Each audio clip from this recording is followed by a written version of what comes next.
Good afternoon and welcome to our continuing discussion on IR theory. Today we will be discussing liberalism. IR theory, is about relations between states, among states. It is concerned with issues of war and peace. Of course, in more recent times, economic interdependence, human rights, transnational corporations, international organization, environment, gender, economic development have also become important issues of IR theory. But basically, it is still concerned about relations between and among states. There are four major schools of IR theory: realism, liberalism, international society, and international political economy. Apart from these, there are social constructivism and feminism and other theories as well. We have already discussed realism.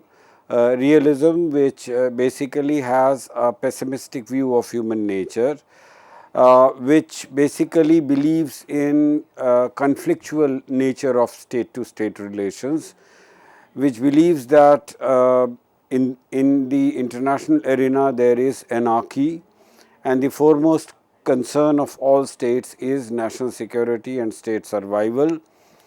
States also hanker for power, possession of power. So basically, international politics is power politics. There is no higher authority, no world government. There is nothing like international law. Again, realism believes that states are not equal. There is a hierarchy of power. There are some states which are more powerful, some which are less powerful, and there is struggle between the great powers, not just for security and survival, but also for domination. And national interest is the final arbiter of foreign policy. And there is no progressive change in world politics. There is no possibility of cooperation among states. Now, from there, we move to liberalism. I also told you that it was in fact liberalism which emerged first, sometimes in early part of 20th century, and after the First World War, for next 20 years, liberal ideas were dominant in world politics. But the fact that liberalism did not succeed in maintaining world peace and Second World War happened. So after the Second World War, the realist theory was considered a more apt approach to understand international politics and relations, to understand and analyze relations among and between states. However, liberalism was never completely abandoned, and it continued to have some relevance, and some say the core of liberalism is a positive view of human nature. Just as realism believed that human nature is basically selfish and quarrelsome, liberalism believes that individuals who may be self-interested, who may be driven by a selfish interest, who may be competitive at times, but they can also be they can also cooperate, they can also collaborate. In their self-interest, they can come together. So, cooperation is possible according to liberalism. There is a basic belief in human progress, in human reason. In fact, the beginning of liberal thought can be traced back to 15th, 16th, 17th century, and for that one has to have some understanding of European politics. We know how during the 16th, 17th century Renaissance started. a Renaissance which was not just a revival of old learning, of classical Greek learning, but which also talked about a more open mind, which emphasized the importance of human reason, which believed that individuals are important. And along with Renaissance in the 16th, 17th century, we also saw Reformation, which basically questioned the authority of the Catholic Church, and the Protestant Revolution in many ways was beginning of modern era together with Renaissance. So, Renaissance, Reformation, and then there was a commercial revolution. Many states of Europe discovered new sea routes to Asia, to Southeast Asia, to India. Vasco da Gama we know about. And because of discovery of new sea routes, there was increase in trade and commerce, there was increasing prosperity in Europe, and there was also a technological revolution. New technologies of production came into being, and because of those new technologies, production increased, trade increased, a new middle class emerged, which was prosperous, and together with that there was Reformation, which liberated the individuals, the Christians in Europe, from the oppressive authority of Pope and the Catholic Church. So, Renaissance, Reformation, commercial revolution, increasing prosperity, together with emergence of nation states in Europe, all this marked the beginning of a modern era. And liberalism is closely linked to modern age. So, as I said, liberalism believed that human nature, even though it is selfish and competitive, but can also collaborate and cooperate together with other individuals in social action. And similarly, when it comes to relations among states and between states also, liberalism believed that cooperation is possible. Regarding international cooperation, there are four major approaches to liberalism. One are the sociological liberals, who believe that there are transnational ties between societies, between individuals and groups, and because of these transnational societies and individuals, it is not just the states, but these societies also which are important. The next school is interdependence liberals, who basically emphasize economic ties among individuals, among states and societies. And because of that, those economic ties, there is a type of interdependence among various states and societies. The third school is institutional liberals, who believe that there is a possibility of organized cooperation between states. States not necessarily compete with each other, but they can also come together to cooperate to achieve some common goals and objectives. The fourth school is Republican liberals, those who believe that democratic constitutions, democratic governments worldwide, they promote peace and they promote cooperation.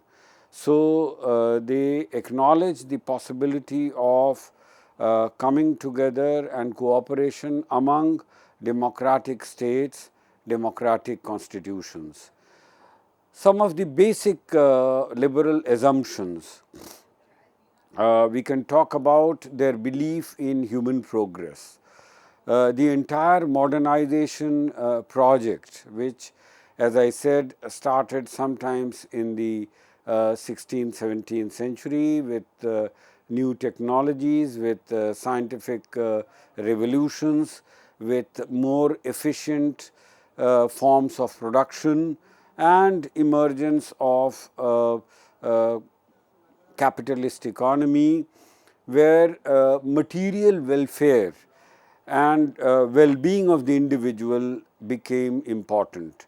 So, as against the medieval times, which have often been referred to age of faith, the modern times are age of reason. They are also an age where the welfare, the well-being, the prosperity of the individual, of human beings becomes important. The emergence of modern state systems was followed by emergence of civil society, the emergence of conceptions of individual liberty, the intellectual revolution which can be traced to Renaissance Reformation, which took a more concrete form in the 18th century in the age of enlightenment. The 18th century enlightenment was also the age of rationality. So, against the age of faith, medieval times, modern era is known as the age of reason, where rationality becomes the dominant factor. Modern liberal state, as I said, emergence of modern state system in Europe in the 16th century, emergence of nation states. Initially, these nation states were absolute monarchies. In the 16th and 17th century, they were absolute monarchies, but during this time, there was also a talk about individual liberty, about natural rights of life, liberty and property. John Locke was the foremost thinker who believed that states come into existence for the sake of protecting the life, liberty and property of the individual. So, states have a definitive role to perform. States are not there for their own sake. They are there to protect the natural right of the individuals. So, from there the conception of a constitutional government, of a limited government comes into being. Subsequently, in the 18th, 19th century, increasingly it was believed that the goal and objective of political life of the state is to promote the greatest happiness of the greatest number. That should be the criteria to judge the effectiveness of any state according to Jeremy Bentham. The liberals also believe that conflict and war are not inevitable, just as individuals, despite being selfish, despite being competitive, can also come together, can also cooperate. Similarly, the liberals also believe that in the international arena, states can also come together and cooperate with each other for mutual benefit. So, the possibility of mutual beneficial cooperation guides the actions of both individuals as well as the states. Individualism or individual is the most important concern of liberalism.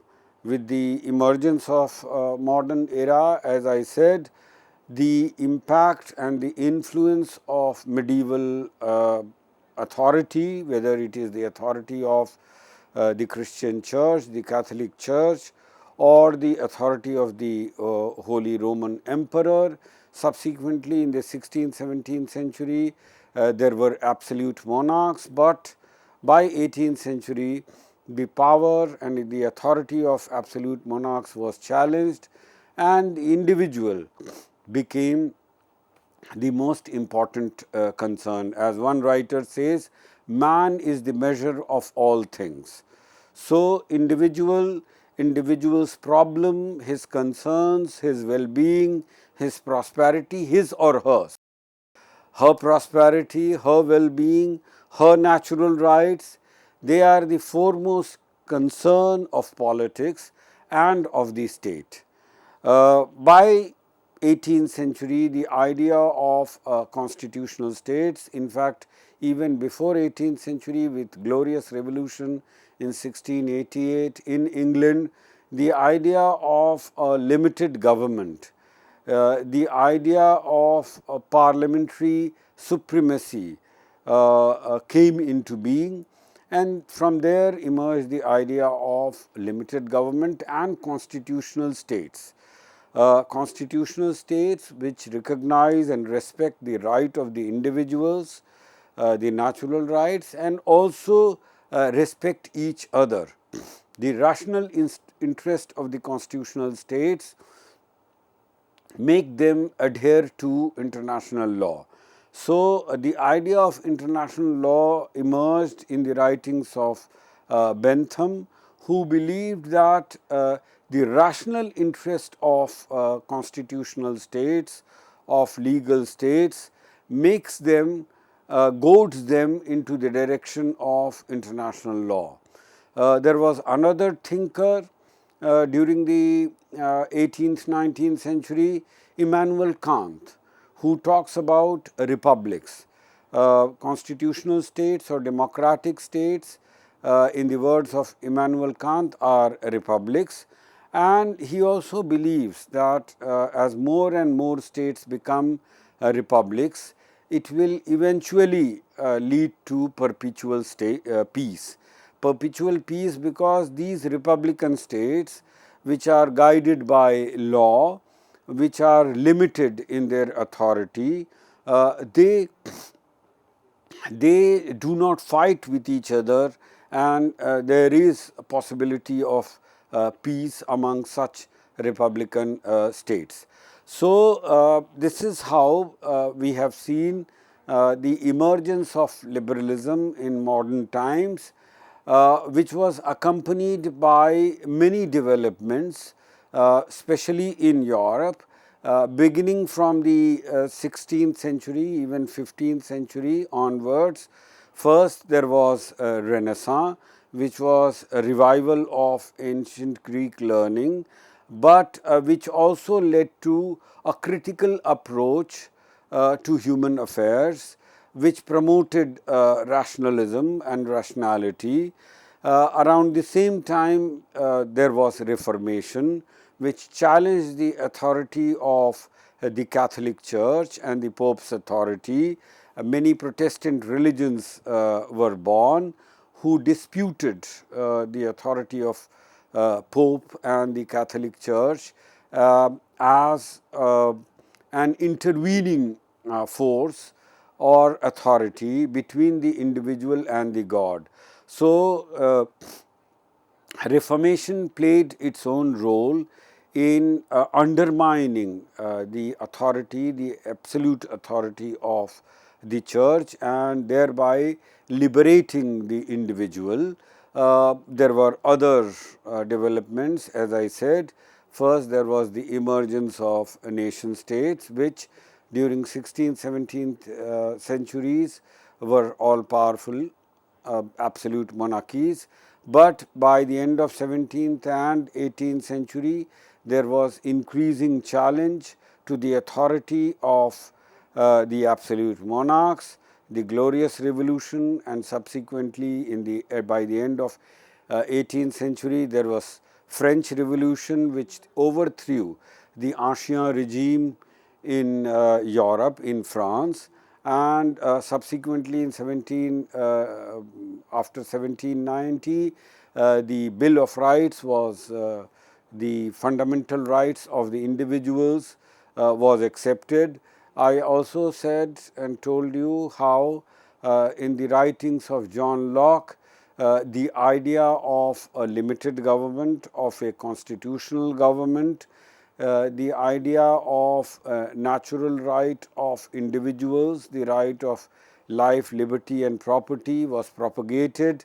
John Locke came with the idea of social contract theory, which led to the emergence of modern states. So, there were two contracts according to Locke. One led to the creation of the state, and the state entered it into a contract with the people who created the state to ensure and guarantee their fundamental rights, their natural rights of life, liberty and property. So, the idea of human rights, of individual rights, of limited government, of constitutional government, all these ideas came into being during the 18th, 19th century, and modern liberalism is closely associated with these ideas. The overall underlying faith was in human reason, in human rationality, and in the idea of progress, that individuals can come together, can go ahead, can achieve progress, and this was also tied with the emergence of modern capitalism. It all started with commercial revolution and enhancement of trade and commerce, later leading to industrial revolution, emergence of new technologies, emergence of a new type of prosperity. So, all these together marked the beginning of a modern era, and modern era which is closely linked to liberalism. Thank you very much. In the next lecture, we will discuss some of the schools of liberalism. Thank you once again.